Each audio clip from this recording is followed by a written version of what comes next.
नमस्कार, मैं प्रिया। आप देख रहे हैं पब्लिक इंट्रो। दोस्तों, एक तरफ संसद में मानसून सत्र चल रहा है, दूसरी तरफ विपक्ष पूरे जोर शोर से ऑपरेशन सिंदूर, पहलगाम हमला, बिहार वोटर वेरिफिकेशन के मुद्दे को लेकर सरकार को सदन में घेर रहा है। विपक्ष मजबूती के साथ एकजुट होकर सरकार पर निशाना साध रहा है, तो वहीं दूसरी तरफ राहुल गांधी की मेहनत रंग लाती नजर आ रही है। फिर चाहे एमपी एमएलए कोर्ट से 7 साल बाद राहुल गांधी की जमानत ही क्यों न हो। आपको बता दें कि आज ही खबर निकलकर सामने आई है कि राहुल गांधी को 7 साल बाद जो है अमित शाह पर बयान देने पर जो है उनको जमानत मिल गई है, या उनको जो है कोर्ट से बरी कर दिया गया है। और दूसरी तरफ एक खबर और निकलकर सामने आ रही है जो खुशखबरी है कांग्रेस के लिए। उत्तराखंड पंचायत चुनाव, जिसमें राहुल गांधी ने, या यूं कहे कि पूरी कांग्रेस पार्टी ने अपना जलवा बिखेरा है और हर तरफ जीत की गूंज सुनाई दे रही है। जहां कांग्रेस पार्टी की जीत हुई है, वहीं कई सीटों पर भारतीय जनता पार्टी को मुंह की खानी पड़ी है, या यूं कहे कि भाजपा का खाता तक नहीं खुल सका है।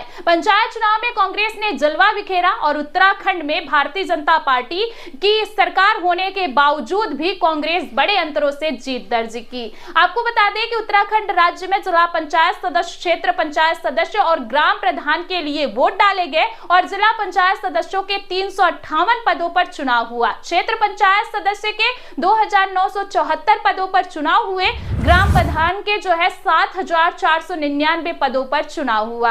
लगभग 47 लाख मतदाताओं ने इस पूरे चुनाव में वोट डाला। कुल मिलाकर 12 जिलों में त्रिस्तरीय पंचायत चुनाव के परिणाम सबके सामने, जिसमें भाजपा ने जिला पंचायत के 358 सीटों पर जो है 114 ही सीटों पर जीत पाई है। केवल 35% ही उम्मीदवारों को जीत मिली है। अल्मोड़ा जिले के 60 भाजपा विधायक महेश जीना के बेटे करण जीना भी जो है चुनाव हार गए। वहीं इसके साथ नैनीताल की बात करें तो बीजेपी के विधायक सरिता आर्य का बेटा भी जिला पंचायत सीट पर चुनाव लड़ा था, लेकिन सरिता आर्य के बेटे को इस चुनाव में 1250 वोटों से हार का सामना करना पड़ा। जिला पंचायत के पदों पर कांग्रेस समर्थित 200 उम्मीदवार थे, जिसमें 98 सीटों पर कांग्रेस समर्थित ने चुनाव जीत लिया है और कई सीटों पर जो है निर्दलीयों ने बाजी मारी है। आपको बता दें भारतीय जनता पार्टी की करारी हार हुई है। लगभग यहाँ कांग्रेस 50% उम्मीदवारों का, जो कांग्रेस के प्रत्याशी थे, उनका स्ट्राइक रेट था। पूर्व कैबिनेट मंत्री और बीजेपी के नेता राजेंद्र भंडारी की पत्नी को भी जिला पंचायत सदस्य की सीट पर हार का सामना करना पड़ा। राजेंद्र भंडारी की पत्नी रजनी भंडारी निवर्तमान चमोली जिले की जिला पंचायत अध्यक्ष भी थी। बीजेपी के पूर्व विधायक मालचंद की बेटी क्षेत्र पंचायत सदस्य का चुनाव हार गई। इसी तरह से उत्तरकाशी जिले के पूर्व भाजपा जिला अध्यक्ष सत्येंद्र राणा खुद जिला पंचायत सीट हार गए। टिहरी जिले में बीजेपी के पूर्व भिलंगाना प्रमुख नीलम बिष्ट भी जो है चुनाव हार गए। सदर पंचायत सदस्य का चुनाव था, ये हार गए। वहीं टिहरी जिले के ही भाजपा विधायक शक्ति लाल शाह का दामाद हरेंद्र शाह भी जिला पंचायत सदस्य का चुनाव हार गया। स्तरीय पंचायत चुनाव में इतना ही नहीं हुआ, चंपावत जिले से बीजेपी के पूर्व विधायक पूरन सिंह फरियाल की बेटी जिला पंचायत का चुनाव हार गई। चंपावत जिले से ही भाजपा के पूर्व प्रमुख लक्ष्मण सिंह स्वयं बेटा भतीजा जो था, मतलब इनके परिवार के ही 2 लोग और बहुएं अलग अलग क्षेत्र से पंचायत चुनाव लड़े थे, लेकिन वो भी चुनाव हार गए। दोस्तों, इसके अलावा बीजेपी के रामनगर के विधायक दीवान सिंह बिष्ट की बेटी जिला पंचायत सदस्य का चुनाव जीती है, तो वहीं कांग्रेस के पूर्व प्रदेश अध्यक्ष और वर्तमान में विधायक प्रीतम सिंह के बेटे जिला पंचायत सदस्य का चुनाव जीत गए हैं।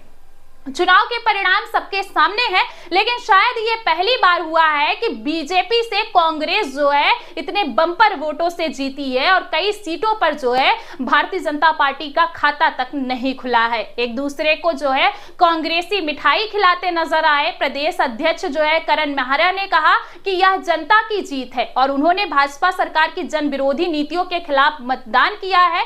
उत्तराखंड कांग्रेस प्रदेश अध्यक्ष ने कहा कि बीजेपी अब धन बल और अपने चाल के जरिए ब्लॉक प्रमुख और जिला पंचायत बनने की कोशिश कर रही है, यानी भाजपा जनता के द्वारा दिए गए वोटों में चुनाव हार चुकी है, लेकिन फिर भी लोकतंत्र की हत्या कर सीटों पर कब्जा करना चाहती है। आपको बता दें कि पंचायत चुनाव में उत्तराखंड के कई जिलों में, विशेष रूप से देहरादून में कांग्रेस समर्थित प्रत्याशियों की बड़ी जीत हुई है। प्रदेश कांग्रेस में जश्न का माहौल देखा जा रहा है। राजधानी स्थित राजीव भवन में शुक्रवार को कांग्रेस कार्यकर्ताओं कार्यकर्ताओं ने एकत्र होकर जोरदार नारेबाजी की और मिठाइयां बांटकर एक दूसरे को जीत की बधाई दी। वहीं इस जीत के बाद जो है सूर्यकांत धस्माना ने कहा, वरिष्ठ उपाध्यक्ष हैं, उन्होंने कहा कि पंचायत चुनाव में कांग्रेस को मिले जन समर्थन से स्पष्ट है कि जनता बदलाव चाहती है। अगर कांग्रेस कार्यकर्ता इसी एकजुटता से काम करते रहे तो 2027 में प्रदेश में कांग्रेस की सरकार बनेगी।